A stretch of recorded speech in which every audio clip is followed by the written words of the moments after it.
Cam Schlittler is looking to add a new pitch to his arsenal. We'll tell you the pitch he'll be working on this offseason. And we're also going to tell you where Spencer Jones landed on Baseball America's top 10 Yankees prospects list. It might not be where you think.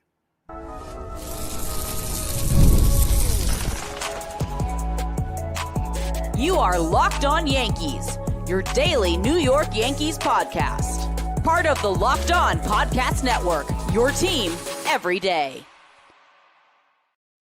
Welcome to Locked On Yankees, which is part of the Locked On Podcast Network, your team every day. Thank you for making us your first listen every day. Locked On is now the #1 sports podcast network. How exciting for us and for you.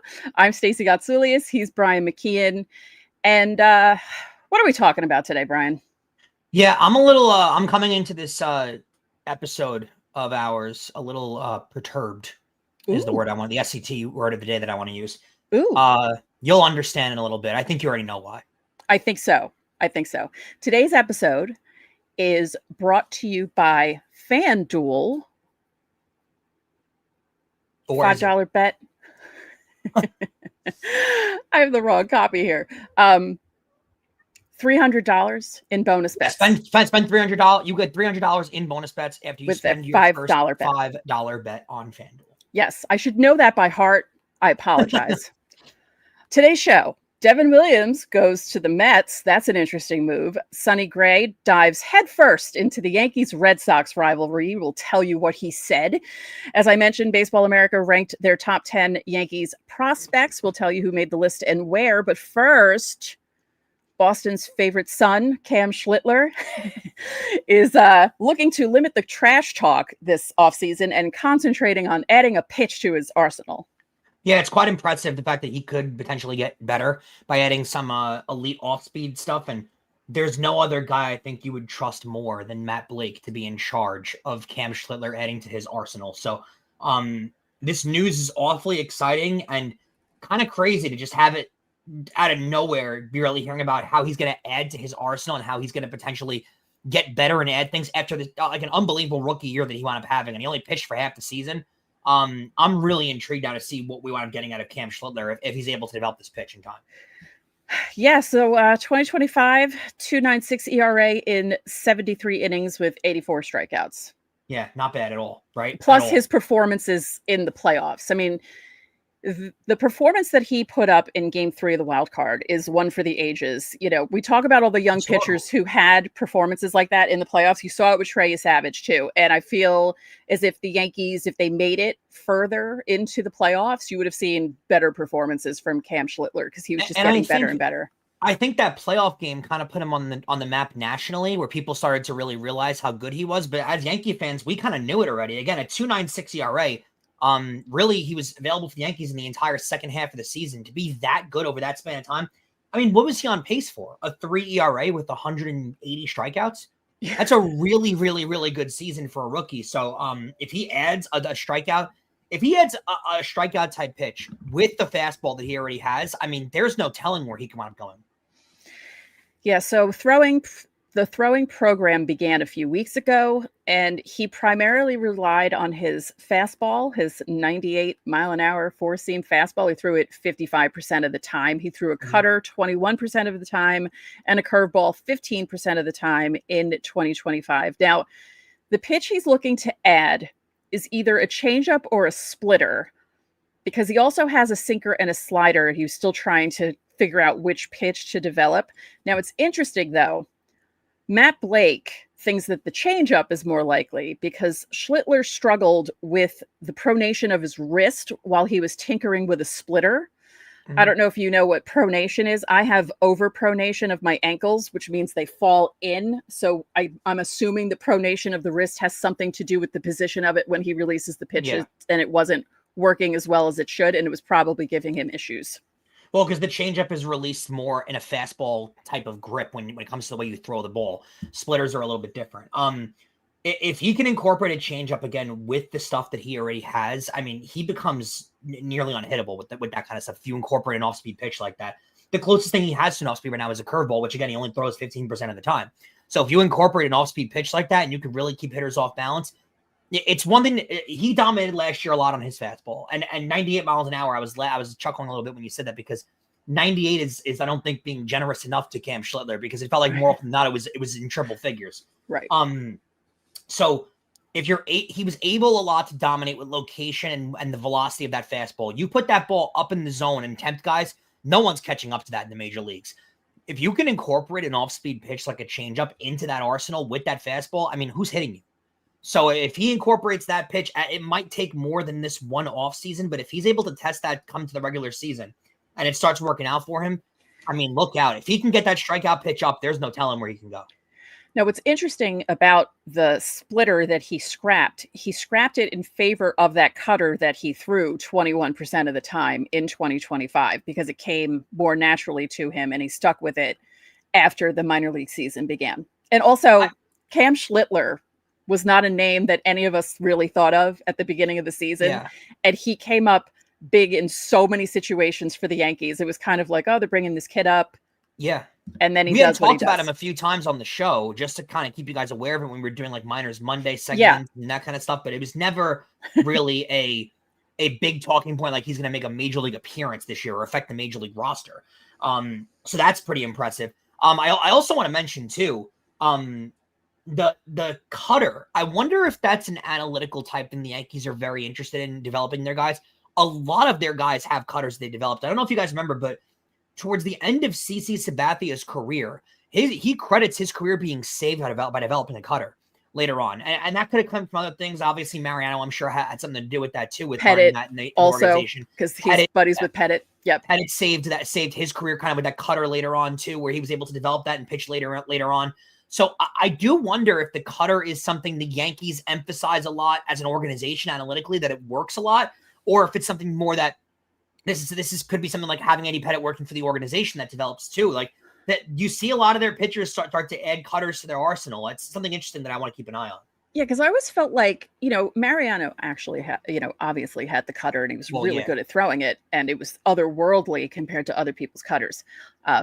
Was it Roy Halladay that he showed the cutter to and the Yankees got mad? And it transformed Roy Halladay into the, elite level top 10 pitcher all time kind of pitcher that he was. The cutter felt like a pitch that only special guys used or guys who were trying to prolong their career instead of being fastball pitchers because they couldn't elevate the velocity anymore, like CC, like Pettit, were just throwing these cutters, not the same as Mo's, and now it seems like every pitcher is coming up with the cutter. Well, we've learned that especially if you can locate it, it becomes like that. That's why these guys that towards the latter parts of their career that lose the velocity start to develop the cutter, because it's not about velocity with the cutter. It's much more about location, where you're putting it, jamming guys up, having it run away from the zone.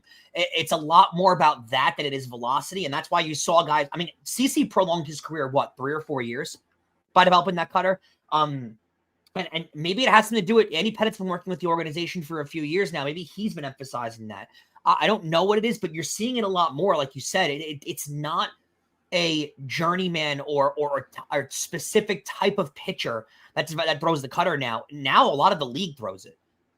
So it's really gotten around the entire major leagues of like how dominant that pitch can be if executed the right way.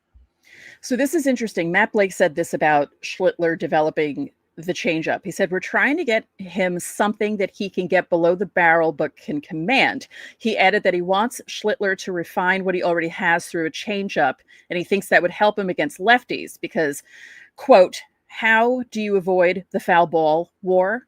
And how do you get some weak contact at times? Well, and Cam Schlittler proved to them last year in that playoff game how deep he can go into games and that he can give you length. If you get rid of what he's saying, that foul ball war, it only adds to the length that he can give you in games. Those 8 pitch at-bats, those 7 pitch at-bats are killer for starting pitchers, especially when you've got this arbitrary 100-pitch marker that teams are ready to yank you with. So he's very right on that. You want to try and eliminate those long at-bats, and a changeup would help do that. Yeah. So Schlittler said, I was happy with how my 3 months went in my rookie season, but it could have been a lot better. So there's things I need to clean up. And there was a lot of talk in the media during that playoff run, but I'm eager to go out there and back it up. It's crazy how he thinks he could be a lot better when he had a historically great playoff performance.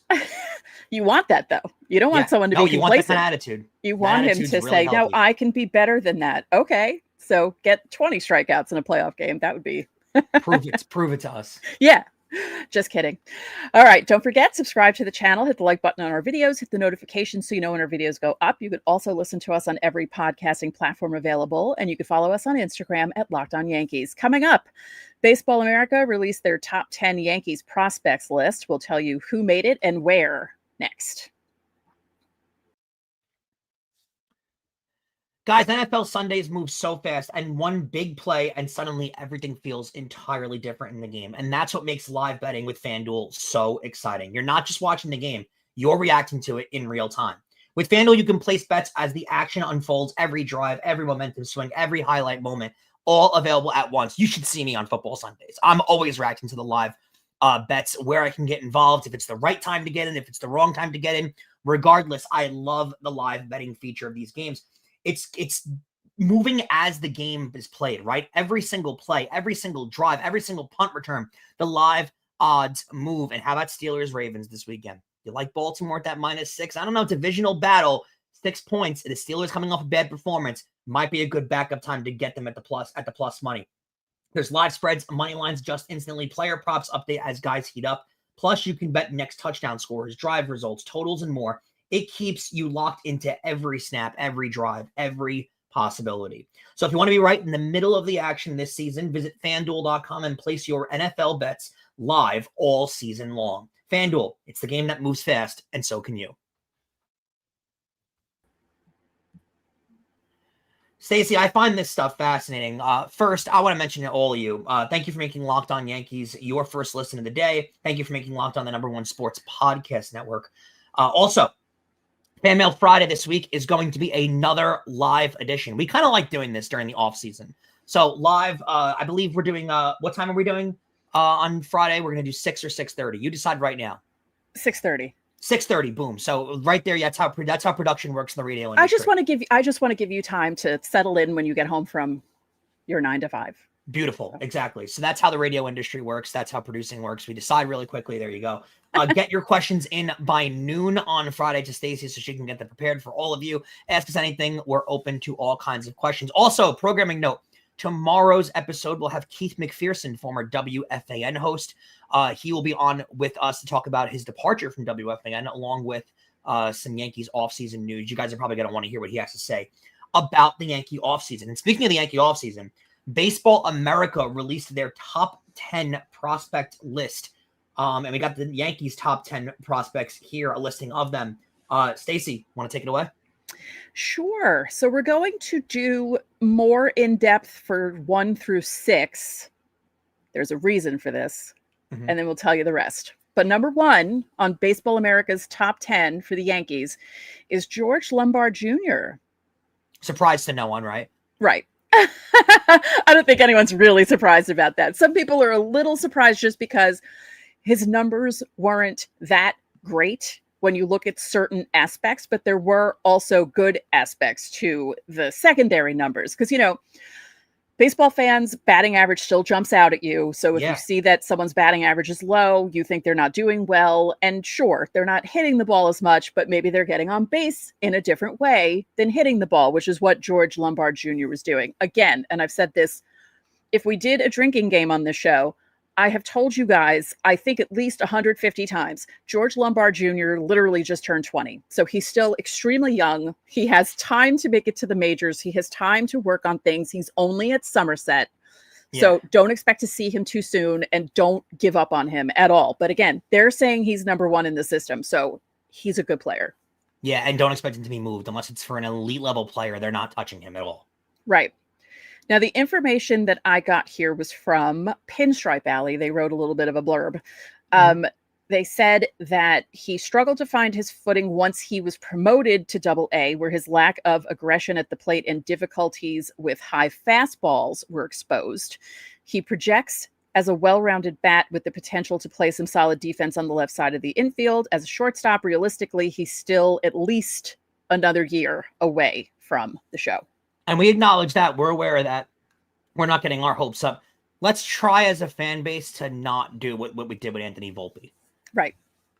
And Please. Also the organization too, because Yes. it's partly their fault as well for rushing him when they shouldn't have. He should have had more time in AAA. I'm still annoyed at what they did. It's nearly 3 years later now, and I'm still angry.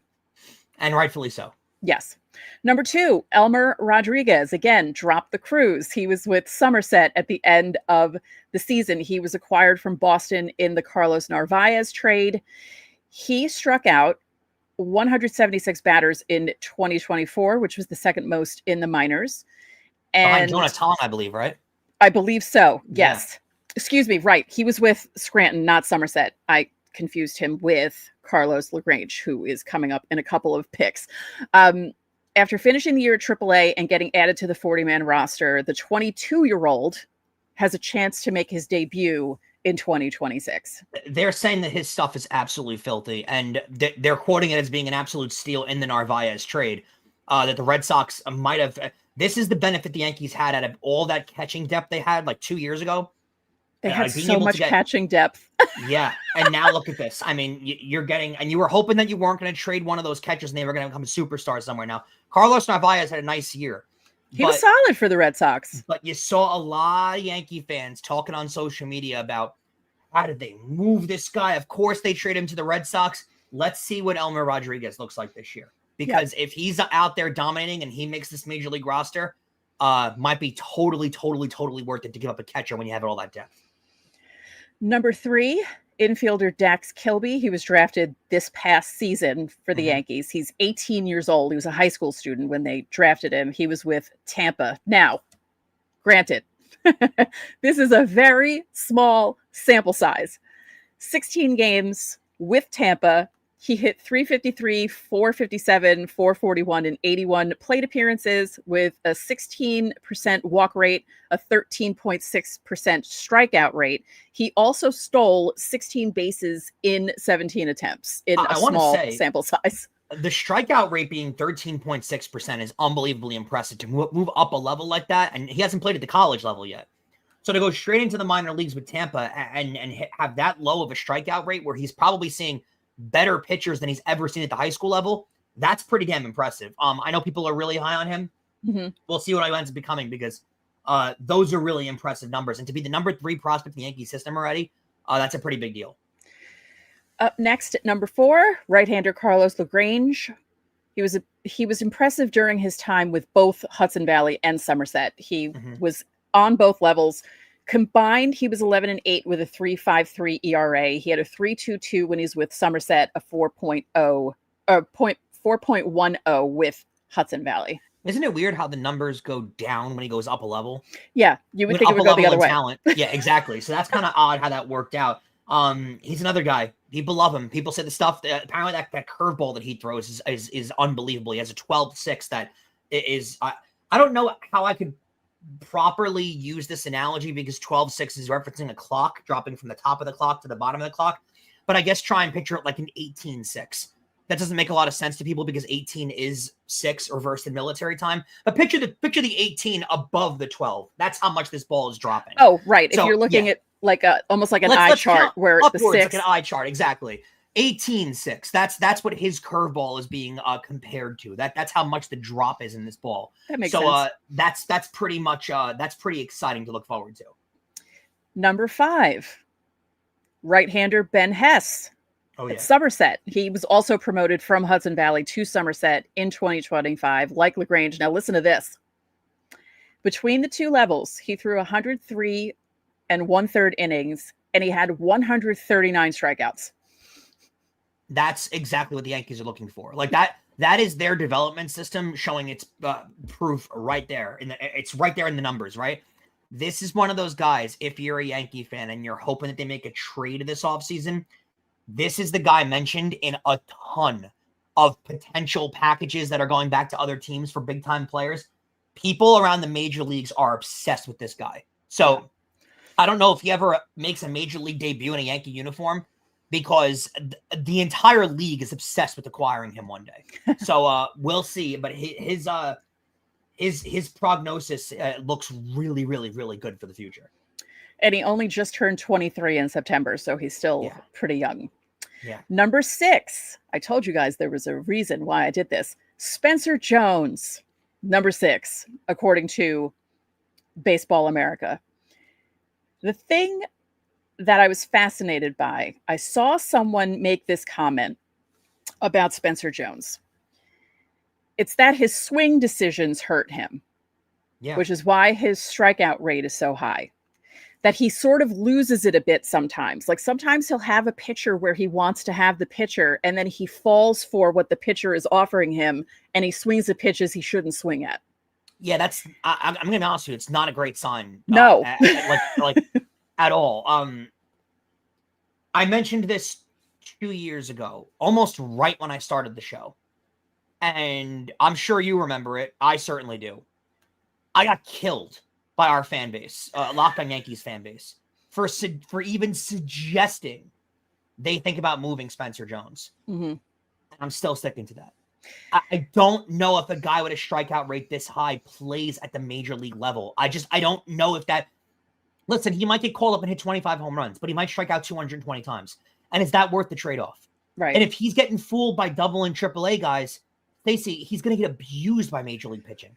So, like, I keep looking at these kind of numbers, and every time we get an update on Spencer Jones and his strikeout numbers, they go up and up and up. I don't think it's the craziest thing they might trade him. Because remember what I asked? I don't remember how long ago this was. Maybe like a month and a half ago, when I wondered if his height had anything to do with the strikeouts, if he was getting low strike calls. But from what I'm reading, it's swinging. That's the issue. He's not having called strikeouts that are hurting him. It's his swing decision that's hurting him. So yeah, and sometimes power hitters get that way. They get a little too swing happy, trying to make contact. That's the way they feel like they can affect the game. But I mean, people have referenced to me that, oh, well, Judge's strikeout numbers were really high in the minor leagues. They weren't this bad. Like Spencer Jones's strikeout numbers, and I don't know how you cut this stuff down. Again, they're challenging him at this level, and he's not making contact. So what's going to happen to major league level when they're throwing harder, or they're putting the ball in better locations, or they're locating with the off-speed stuff? Yeah. I don't love the future for Spencer Jones. And again, he could be a really good player. I'm not saying that, but yeah, this I don't know. He might be a really prime trade candidate based on what's at the major league level too. Yeah. And rounding out the top 10, right-hander Bryce Cunningham. He's with Hudson Valley. Outfielder Dylan Lewis. He also plays infield positions, but they had him listed as an outfielder. He's in Hudson Valley. Right-handed pitcher Thatcher Hurd. The name. I love it too. He's got to be from Oklahoma, right? I didn't see. No one from the Northeast is naming their kid Thatcher. Yeah, that's a Southern name. That's like a Midwest Southern name. That's a Southern lawyer name, kind of like Preston Claiborne, who I used to call Preston Claiborne Esquire, because Esquire, Southern lawyer. Yeah. And the final person, Chase Hampton, number 10. That's a Northeast name. Yeah. Chase Hampton's a Connecticut name. He's on the Yankees 40-man roster. He's also still recovering from his Tommy John surgery that he had to have at the beginning of 2025. So there you go. The reason why I did it that way is because Spencer Jones was number 6, and we had to go through the rest of them. But, keep those names in mind. You'll see some of them with the Yankees. You might see some of them get traded from the Yankees system, because that's just the way baseball goes. All right. Coming up next, Devin Williams goes to the Mets, and Sonny Gray. Sonny Gray. So some interesting things. We're going to discuss both of those items next.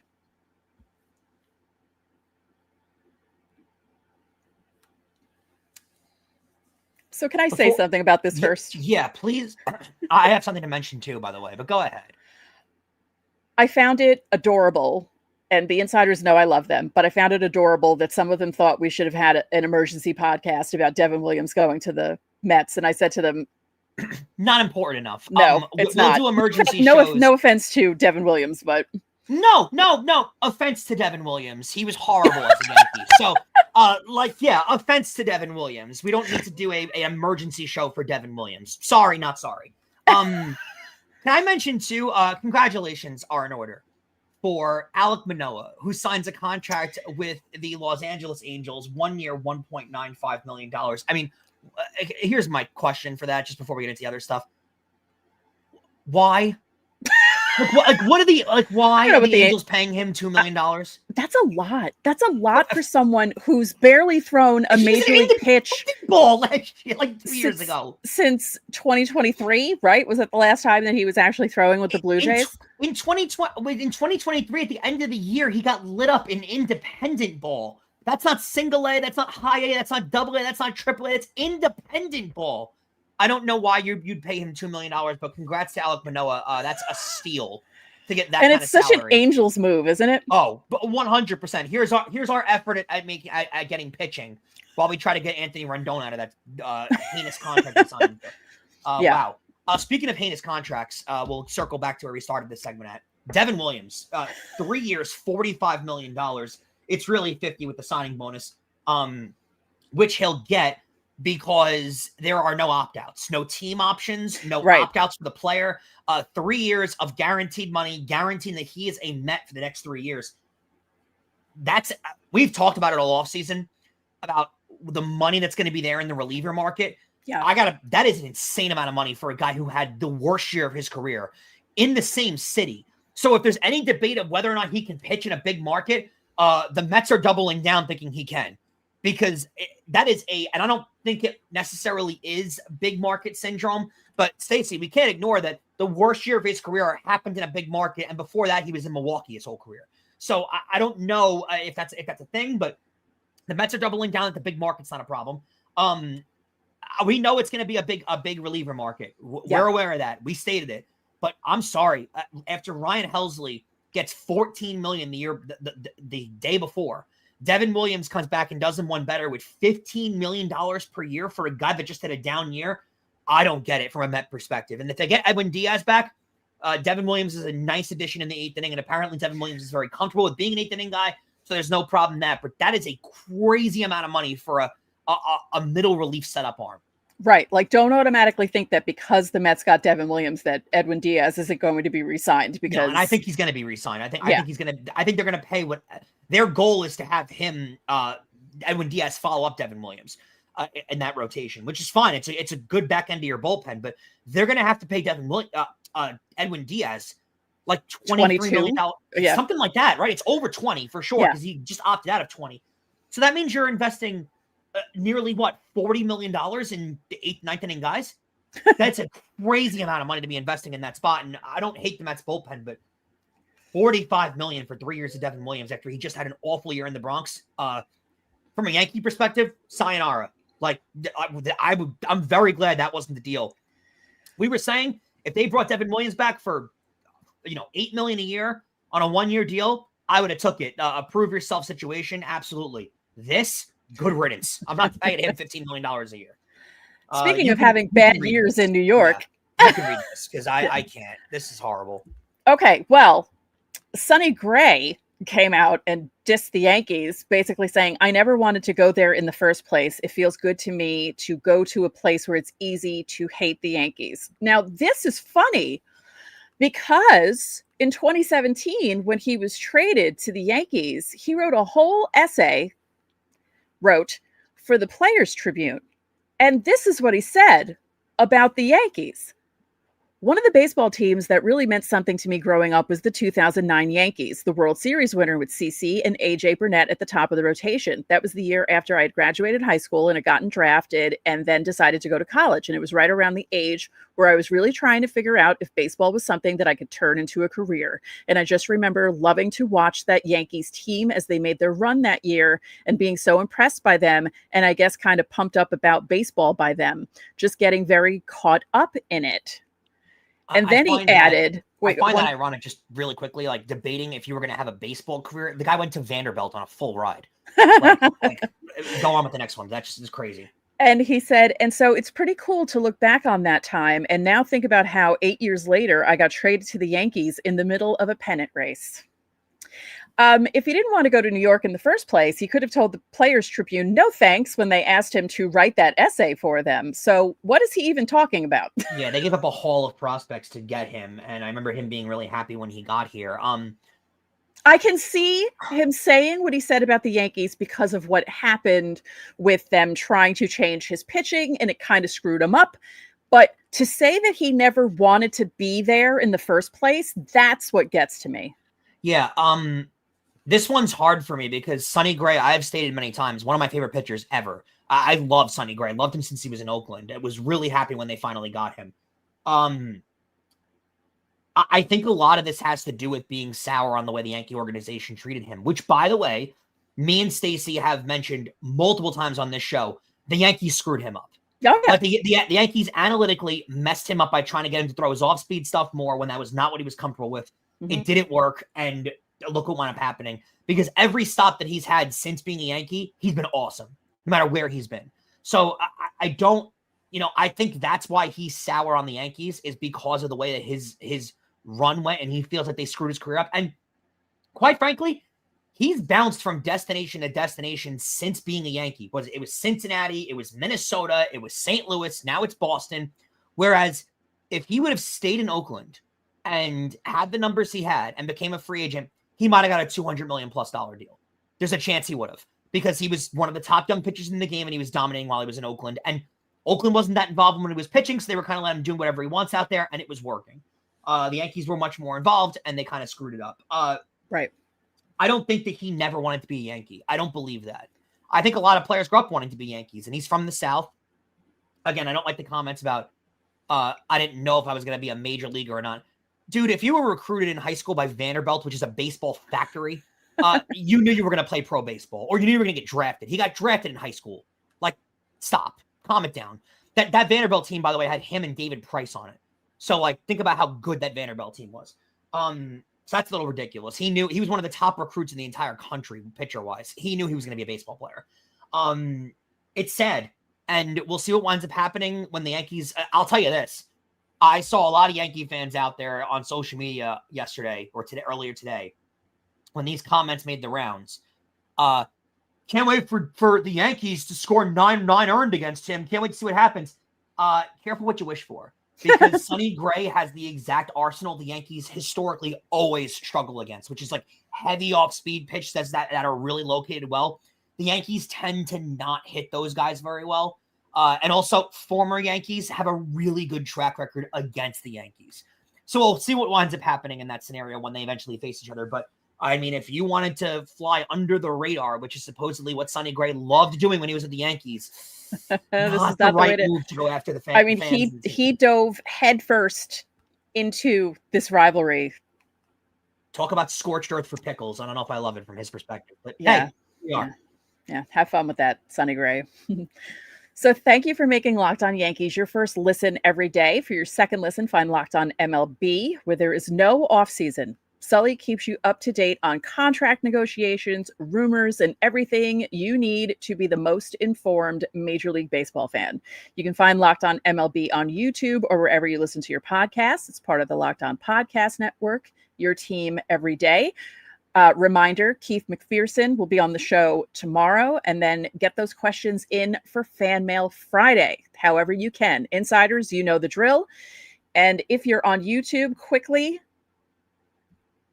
go to our page, click on the post tab, and I did put the latest post to tell you to get the questions in, and comments as well, because we're reading those in the off season. So that'll do it for this live edition of Locked On Yankees. I'm Stacey Gotsulias. And I'm Brian McKeon. We'll catch you guys tomorrow.